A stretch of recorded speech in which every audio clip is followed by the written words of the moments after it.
Get a few more splash and dash showers today, once again, thankfully, without any cloud or ground lightning associated with those few showers. It's unusual for early August, but it's a consequence of that monsoonal moisture that's still in place. The showers made their way right up the coast over San Francisco and have now fallen apart. A couple of rogue sprinkles, yeah, still possible this evening, but mainly we're seeing a mix of clouds and sunshine. FUTURECAST doesn't anticipate anything new developing as we head through the rest of tonight, other than some fog pushing into the inland valleys. Passing clouds farther up in the atmosphere, but it looks like tomorrow's shower chance is going to be confined to Mendocino and Lake counties, as opposed to any locations farther to the south. As long as that monsoonal moisture is hanging out nearby, though, there is a chance, even if it's lower than 10%, of a couple of pop-up showers. I don't think we're going to see anything becoming strong enough to drop any cloud or ground lightning, but just those few showers can kind of catch you by surprise. It's because that monsoonal moisture is being fed up towards us.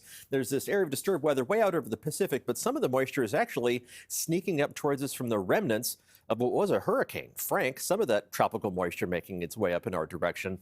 The bulk of it is still around the remnants of that system, but it's just enough to kind of boost the amount of water in the atmosphere overhead. We can track that with FUTURECAST, the amount of moisture in the atmosphere showing up in the brighter colors on this map.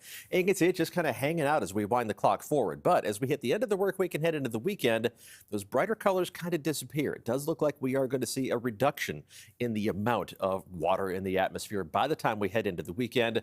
That would limit even that isolated chance of a pop-up shower, and it would reduce the chance of thunderstorms in the high Sierra. But they're going to have to deal with that again tomorrow. The lightning density forecast map isn't really lit up, but there are going to be some thunderstorms that develop in the mountains of Northern California and the high Sierra. Same thing again by Thursday afternoon, and the same thing again on Friday afternoon, although Friday the activity might be a little bit more sparse as the atmosphere starts to dry out. But it's just a process we're going to have to wait for.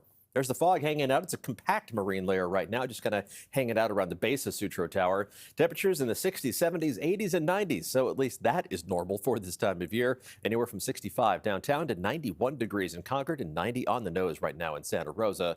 We are going to see temperatures slowly cooling off as we head through the evening. For first pitch of the Giants game as they take on the team from down south, temperatures will be in the mid-60s at that point. Partly cloudy skies overhead. I think the fog will wait until later on tonight to make its rush across the bay into some of the inland valleys.